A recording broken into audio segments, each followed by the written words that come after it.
The year is 480 before Christ. Persia is coming, not with a raiding party, not with a skirmishing force, with the entire weight of empire itself. King Xerxes has spent 4 years assembling an invasion force of unprecedented scale. Infantry from Babylon, cavalry from Bactria, archers from Susa, the immortals, 10,000 elite warriors who have never tasted defeat, 150,000 fighting men. Baggage wagons stretch back to the horizon. The Hellespont crossing takes 7 days and 7 nights on bridges built from ships lashed together. The march shakes the ground beneath their feet. Greece knows what is coming. The northern cities have already surrendered. Thrace has fallen. Macedonia has submitted without a fight. Now Xerxes marches south. Athens, birthplace of democracy, barely a generation old, stands exposed. Sparta guards the Peloponnese with a warrior tradition centuries deep.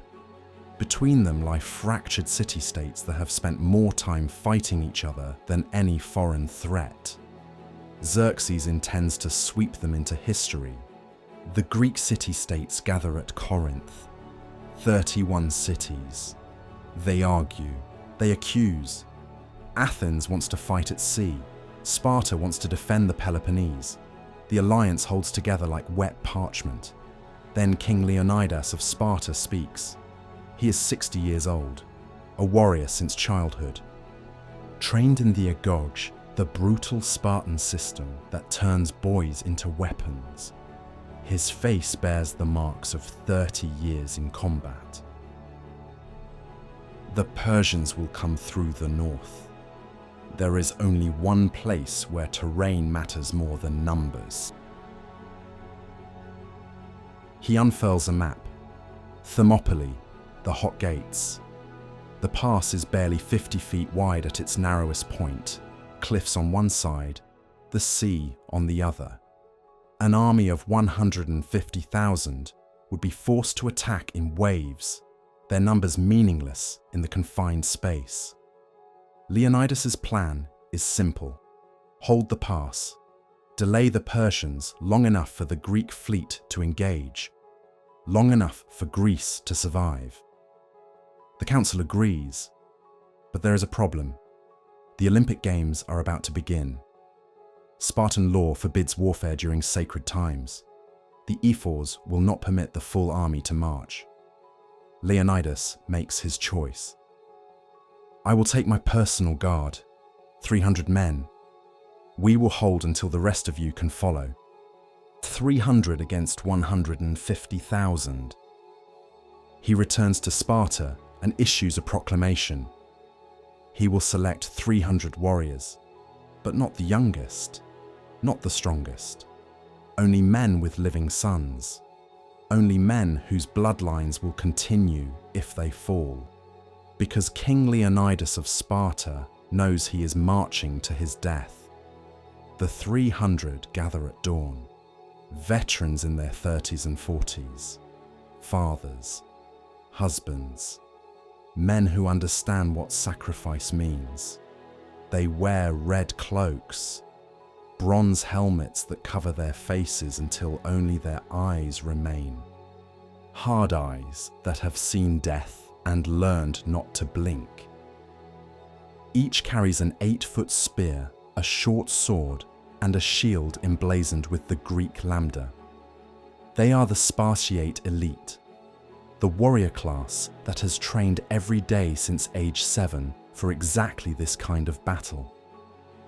One of them asks his young son to remember him not as a warrior, but as a father who loved him. Another carves his wife's name on the inside of his shield, a private prayer that only he will see. As they march north, other Greeks join them. 700 Thespians, 400 Thebans, 1,000 Phocians, 7,000 Greeks in total, still hopelessly outnumbered. They reach Thermopylae in late August. The pass is exactly as Leonidas remembered. Hot springs steam along the cliffs. The air smells of sulfur and salt. The sea crashes against black rocks below. The Greeks rebuild an ancient wall in a single day, piling rocks and timber into a barrier that blocks the pass. They wait. At dawn, on the third day, the horizon darkens, not with storm clouds, with the dust of empire. The Persian army arrives in endless columns. Their camp stretches for miles, tens of thousands of cooking fires turning the night sky orange. The noise echoes off the cliffs. From the wall, the Greeks watch in silence. A young Spartan turns to Leonidas. "My king, their arrows will blot out the sun." Leonidas smiles, a rare thing for a Spartan king. "Then we will fight in the shade." The words spread through the ranks like fire through dry grass. Nervous laughter becomes grim determination. That night, the Persians send a herald with Xerxes' message. "Surrender your weapons. Kneel before the King of Kings. You will be spared." Leonidas listens without expression. The sea wind pulls at his red cloak. Then he speaks two words that will echo across 25 centuries. "Molon Lab." Come and take them. Xerxes gives the Greeks 4 days to break. They do not break. They train. They sharpen their weapons. They tell stories and write letters home that will never be sent. They prepare their hearts. On the morning of the 5th day, Xerxes loses patience. At dawn, he sends 10,000 men forward.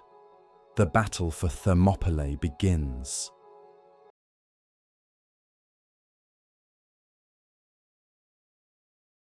The Persians come at dawn with confidence and numbers. 10,000 soldiers, Medes and Scythians from the eastern provinces, light infantry with wicker shields and short spears. They advance across the plain shouting war cries that echo off the cliffs. The sound builds like a wave. The Greeks wait in perfect silence. Leonidas stands at the center of the line. His breathing is calm. His spear rests easy in his grip. He has done this before, but never like this. The Persian wave crashes against the wall and breaks. The pass is so narrow that only a dozen men can fight abreast. The Persian numbers mean nothing. They cannot flank. They cannot maneuver. They can only die. The Greek phalanx is a machine built for this warfare. 8 feet of spear reach. Bronze shields overlapping like scales on a serpent's back. Each man protecting the soldier to his left. The Persians try to climb the wall. Greek spears punch through wicker shields, through leather armor, through flesh and bone. Bodies pile at the base. The smell of blood mixes with sulfur from the springs. For an hour, they accomplish nothing. 1,000 men dead. Not a single Greek has fallen. Xerxes sends another wave. Then another. By midday, 3 separate assaults have shattered. The Persians have lost thousands. The Greeks have lost dozens.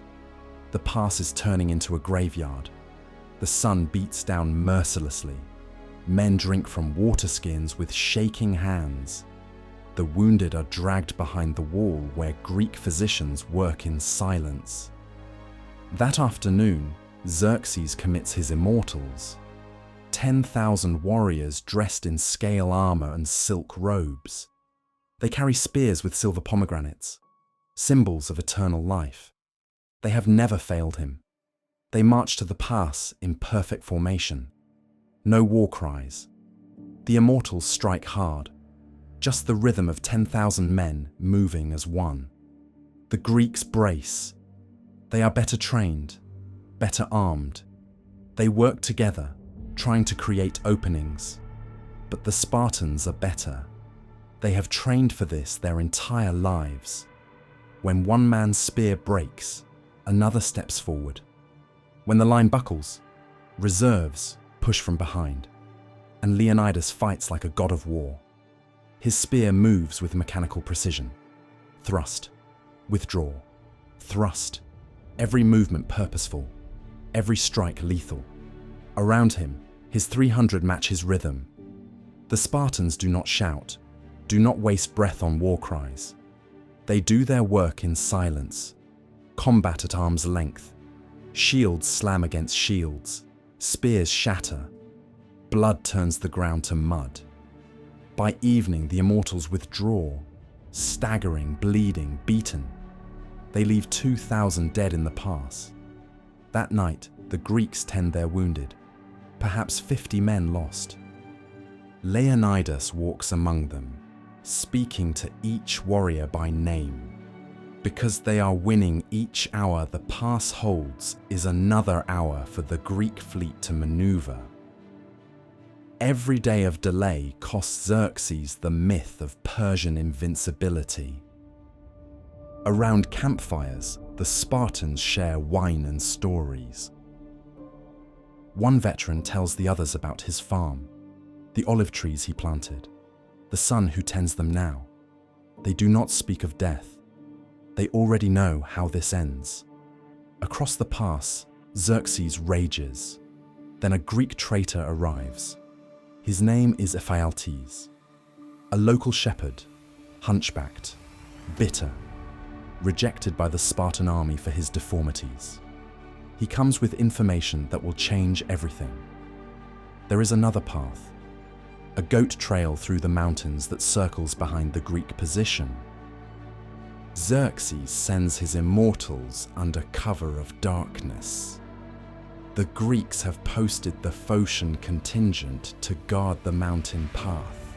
But when the Phocians hear the Persians coming in the darkness, they fall back rather than hold. At dawn on the third day, a runner reaches Leonidas. "My king, the Persians have flanked us. We will be surrounded within hours." For a long moment, Leonidas stands silent. The sun is rising over the sea. The light catches his armor, turning it gold. He looks old in that light, tired, but his eyes are clear. He has known this moment was coming since he left Sparta. "Go, all of you. Return to your cities. Gather your armies. Finish what we started here." The Thespians refuse to leave. 700 men who will not abandon the Spartans. "We came to fight beside Sparta. We will die beside Sparta." But the rest retreat south. 4,000 Greeks march away, many of them weeping. Leonidas and his 300 remain. Before the final assault, a Spartan warrior approaches Leonidas. He has 2 sons, both too young to fight. He asks his king to remember their names. Leonidas takes the man's hand. "I will tell them their father was the bravest of us all." Another scratches a message on the inside of his shield, his wife's name, his son's name, the word for honor. The king's voice carries across the pass. "Breakfast well, brothers. Tonight we dine in Hades." They eat their final meal in silence. They pray to their gods. They polish their armor until it gleams. They braid their hair in the Spartan fashion, long and oiled, as is proper for men going to their deaths. When the Persian horns sound, they are ready. The final assault begins with the rising sun. Xerxes commits everything, his entire army from the north, the immortals descending from the mountain behind. But Leonidas does not wait to be crushed. He leads his Spartans out from behind the wall, out into the open pass. They advance in perfect formation, red cloaks streaming, bronze armor flashing, 300 men walking into the mouth of 150,000. The Persians hesitate. They have seen what Spartans can do. And now, the Spartans are not defending. They are attacking. The world explodes into violence. The Greeks no longer fight to hold ground. They fight to kill. The phalanx drives into the Persian center. They carve through light infantry, like a blade through cloth. Later, Greek historians would claim each Spartan held his ground against 50 men.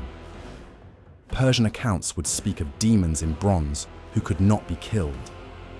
Both were exaggerations born of trauma and awe. But the truth was terrible enough. Xerxes sends in his best troops, his personal guard, cavalry that cannot maneuver, archers whose volleys darken the sky. The Greeks kill them all. Leonidas is everywhere. His spear becomes an extension of his will. He kills a Persian general, then another. His Spartans match his fury. They do not fight like men who are dying. They fight like men who are already dead and have nothing left to fear. For hours, the battle rages. The sun climbs higher. The pass becomes a crucible of heat and blood. The Greeks are bleeding now, exhausted, but they do not yield. Then Leonidas falls. A Persian arrow finds the gap in his armor. He staggers. His Spartans see their king fall, and something breaks inside them. Not fear, but rage. They form a circle around him, fighting with fury the Persians cannot breach. 4 times the Persians drive forward. 4 times they are thrown back, leaving carpets of their dead. The battle over Leonidas's body becomes the most savage fighting of the entire war. Men fight with broken spears, with shields, with bare hands. Finally, the Spartans retrieve him. They pull back to a small hill, carrying their king's corpse. Fewer than 100 Spartans remain, perhaps 200 Thespians. The Greeks form a final circle on the hilltop. Their spears are shattered. They fight with swords. When the swords break, they fight with daggers. When the daggers are lost, they fight with their hands. The Persians do not close. They have learned to fear these men. Instead, they stand back and fire arrows. Thousands of arrows. The sky darkens, just as the young Spartan predicted. The Spartans raise their shields and die standing. They die in formation. They die as they lived, in formation, refusing to break. The last man falls as the sun begins to set. He dies with his hand reaching for his fallen king. He dies without surrender, without plea, without regret. By evening, it is over. Xerxes walks among the Greek dead. Every Spartan has died facing the enemy. Not one turned to run. He finds Leonidas's body. The king's face, even in death, shows no fear. Consumed by fury, Xerxes orders the king's head cut off and mounted on a pike. It is the only time in the entire campaign that the Persian king dishonors an enemy's corpse. Because 300 men held his entire empire at bay for 3 days. Word travels fast through Greece. But the Greeks do not despair. They rage. Athens evacuates to Salamis. Sparta releases its full army. 5,000 Spartiates march north, too late to save their king, but in time to avenge him. The Greek alliance solidifies, because Leonidas showed them what sacrifice looks like. The Persians march south. They burn Athens, but they are slower now, more cautious. The aura of Persian invincibility has shattered on the rocks of the hot gates. At Salamis, the Greek fleet lures the Persian navy into narrow straits. The same principle that worked at Thermopylae works on water. By sunset, 200 Persian ships are sinking. Xerxes watches from the shore. Without his fleet, he cannot feed his massive army on hostile ground. He returns to Persia, leaving his general Mardonius with 50,000 men. It is a fatal mistake. The following summer, 38,000 Greek hoplites face 50,000 Persians at Plataea. The Spartans fight with the memory of their king driving them forward.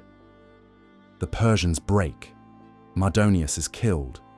The invasion is over. The West has survived. 3 days at Thermopylae changed everything. Without those 3 days, the Greek fleet would not have been in position. Salamis would never have been fought. Democracy would have died in its infancy.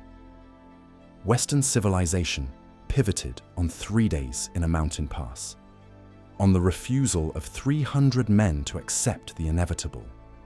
In Sparta, the 300 become sacred. Their names are inscribed in stone. Their sacrifice becomes the defining moment of Spartan identity. The Persian Empire learns that it can be stopped. The aura of Persian inevitability dies with Leonidas. Centuries later, Alexander the Great stops at Thermopylae. He stands where Leonidas stood. He orders sacrifices made to the fallen. When Rome rises, Roman generals study Thermopylae. They understand that discipline and terrain can defeat superior numbers. The battle becomes legend across the Western world. Every time a small force refuses to yield against impossible odds, someone invokes Thermopylae. Because Leonidas and his 300 proved something beyond calculation. That free men fighting for their homes are worth 10 slaves fighting for a king's ambition. The Spartans never recovered their 300. But they accomplished what they set out to do. They gave Greece time to prepare. They showed the Greek world what unified resistance could achieve. They proved the Persians could bleed. In the end, the 300 saved not just Greece, but the very idea of Greece. The notion that free citizens could govern themselves, that a small group of committed individuals could change the course of history.